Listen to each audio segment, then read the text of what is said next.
Olá, Hare Krishna, tudo bem com você? No vídeo de hoje a gente vai falar de reencarnação. Você acredita em reencarnação ou não? Se você não me conhece, meu nome é Lua Farias, eu sou guardiã das medicinas da floresta e hoje a gente vai conversar sobre reencarnação. A maioria das religiões do Ocidente não acreditam em reencarnação, né? As religiões de matrizes africanas ou as religiões que vêm lá do Oriente que trazem esse conceito da reencarnação para cá, né? E eu acho que a gente pode fazer um exercício, né? Como é que a gente pode saber se reencarnação é uma coisa que funciona, que existe de verdade ou que não existe? E eu acho que a gente pode ver isso pela lógica mesmo, é só a gente pensar. Vamos imaginar um Deus. Vamos imaginar um Deus misericordioso, onipotente, benevolente, um Deus criador de todo esse universo, criador de toda essa natureza e criador de nós mesmos, os seres humanos.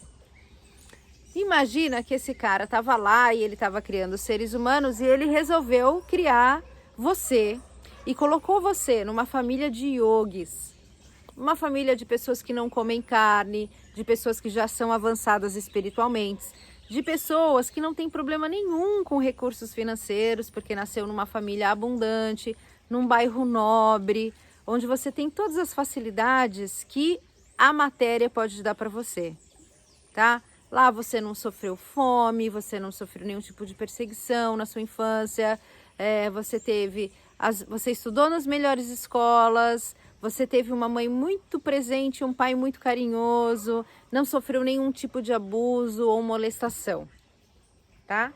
E aí esse mesmo Deus me criou e me colocou lá numa família sem nenhuma condição financeira, lá na favela, sem carro, sem emprego, sem comida, sem possibilidade de estudo, numa família onde pessoas tiveram a infelicidade de me molestar sexualmente, passei então por situações de abuso, de preconceito quando eu era pequena, não tinha comida para comer, as escolas onde eu frequentava eram mais perigosas do que o bairro onde eu estava, enfim.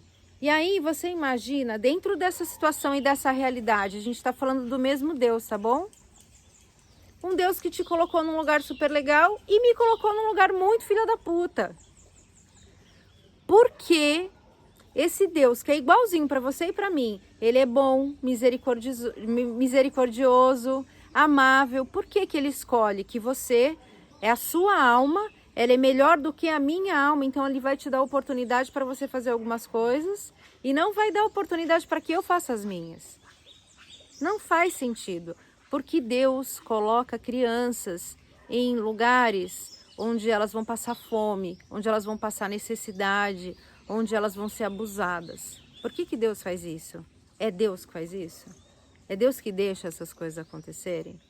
Eu acho que não faz sentido para um Deus onipresente, um Deus tão imponente, né, tão maravilhoso e tão poderoso, tão misericordioso. Ele não vai pegar uma alma ao acaso e colocar numa família boa e pegar uma outra alma ao acaso e colocar em outro, que é completamente diferente. Deus ama a gente. Se a gente partir desse princípio que Deus é todo amoroso, Ele ama todos os seus filhos. E Ele não vai fazer distinção de um filho e de outro. Aí, beleza. Agora vamos pensar no conceito de reencarnação. O conceito de reencarnação é que a gente está pensando aí pelos Vedas, tá? Vamos pegar a cultura indiana, a gente sempre vai falar pautado nos Vedas. Então, vamos pegar por essa filosofia.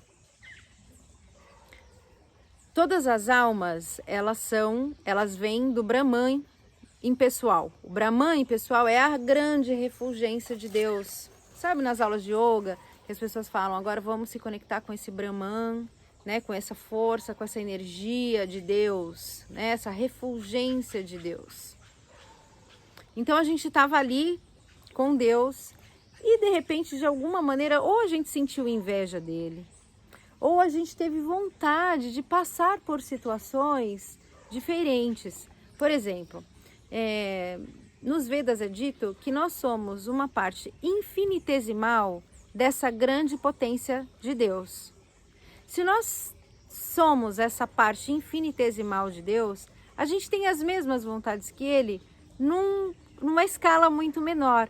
É por isso que a gente tem vontade de se assenhorar da matéria, né? De ter muito dinheiro, opulência, de ter muitos namorados ou muitas namoradas, ou de viver experiências diferentes, porque a gente quer vivenciar isso na nossa vida. Foi por isso que a gente fugiu lá dessa experiência de estar juntinho com Deus para viver coisas diferentes. E hoje a gente percebe que quando a gente está aqui nesse caminho, muitas vezes a gente está sem Deus, porque a gente está querendo experienciar outra coisa, né? Bom, como é que a gente veio parar aqui, no fim das contas? A gente veio parar aqui por conta dessas experiências. Se nós somos uma partícula de Deus, isso quer dizer que nós somos infinitos como Deus. Deus é infinito, não nasceu e não morreu, nós também não. Nós nascemos nessa vida e morremos nessa vida, mas o que morre e o que nasce é um corpo, é um veículo, porque nós somos alma. Né? A gente que está aí nas medicinas da floresta, independente da religião que nós temos, quanto mais medicina a gente consagra, mais a gente sabe que nós somos alma, que nós não somos esse corpo, nós estamos esse corpo. Né? A gente está atuando nessa vida como um corpo, mas nós somos alma. Então, quando Deus dá o livre-arbítrio para a gente descer para o planeta e a gente vivenciar as coisas que a gente quer, a gente também acaba se perdendo nesse lugar e se perdendo nessa jornada, nessa viagem, né? De muitas e muitas vidas, muitos nascimentos e mortes, nascimentos e mortes, nascimentos e mortes, nascimentos e mortes. E aí você se pergunta assim, poxa, mas é justo uma criança passar por algum tipo de abuso ou alguma maldade, né? Alguma mãe que passa necessidade com o filho, é justo isso? Tem a ver com justiça ou tem a ver com consequência? Pensa que esse a gente vai conversar no próximo vídeo sobre karma, né? Karma é ação. A palavra karma em sânscrito quer dizer ação. E toda ação gera uma reação. Então, toda ação que a gente vai tendo nesse planeta vai gerando uma reação. Né? Então,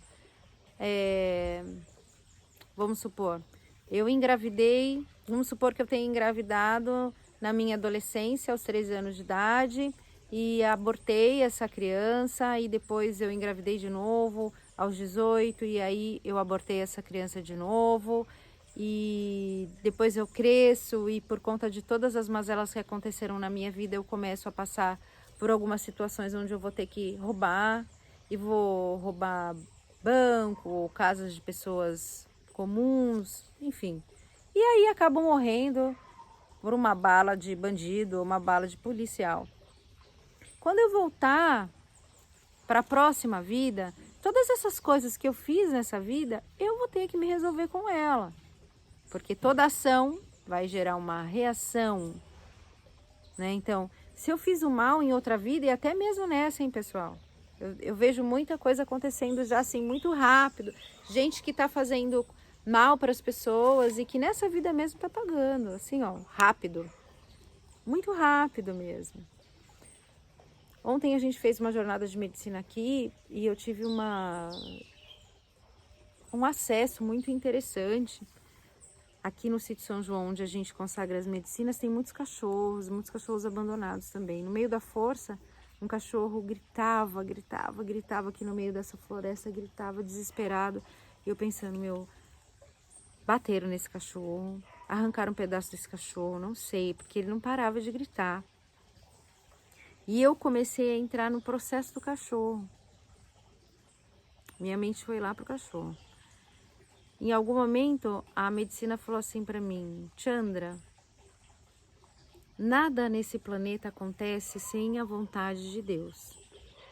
Nada nesse planeta acontece sem as leis universais. A gente fica morrendo de dó, né?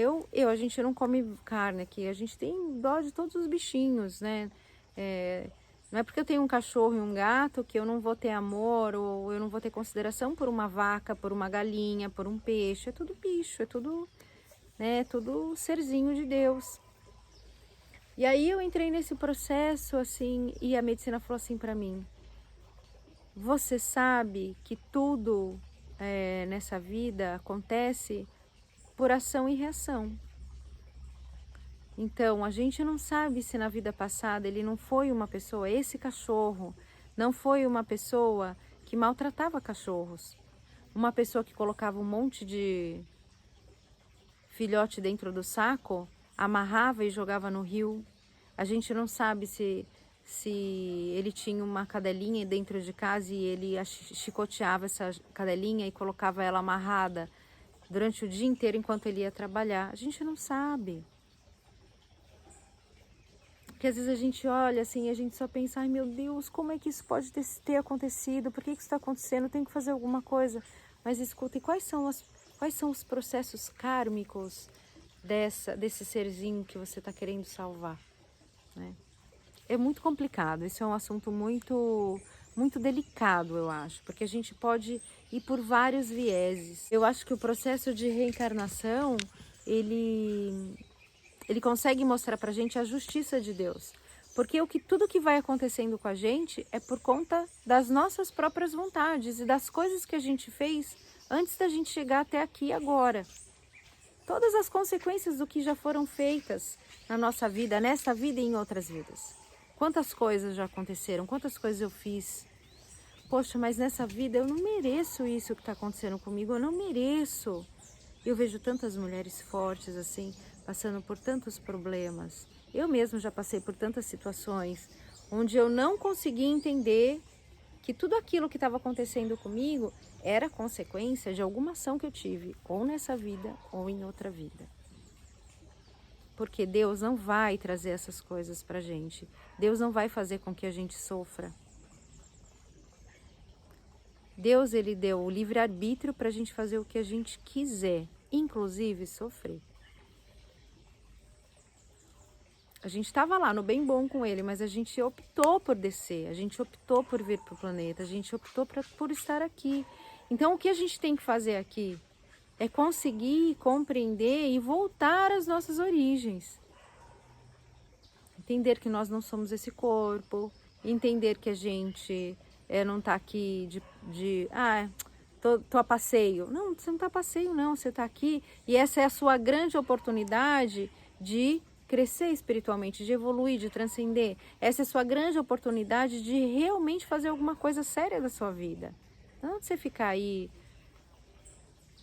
andando de carro para cima e para baixo, dando um rolezinho, bebendo sua brejinha, seu uísque, comendo um monte de gostosa, ganhando dinheiro pra caralho. A vida é só isso, cara.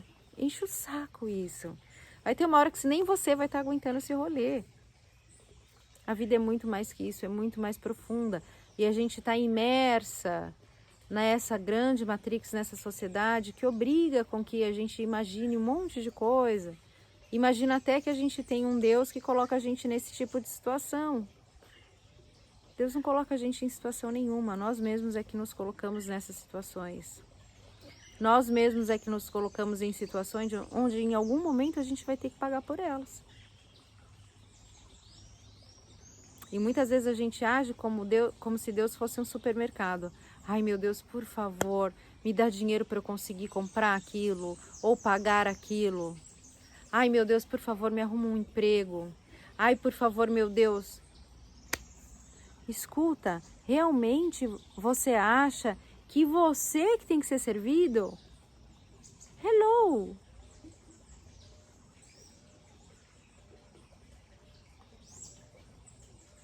Então, assim, eu acho que a partir desse pensamento a gente consegue agora, né, a partir disso, de tudo que foi dito aqui, da gente parar e pensar, falar assim, peraí, faz sentido o que a tia André tá falando? Não faz sentido nenhum o que a tia André tá falando. E ó, o que eu tô falando não é o que eu imagino, o que eu acho.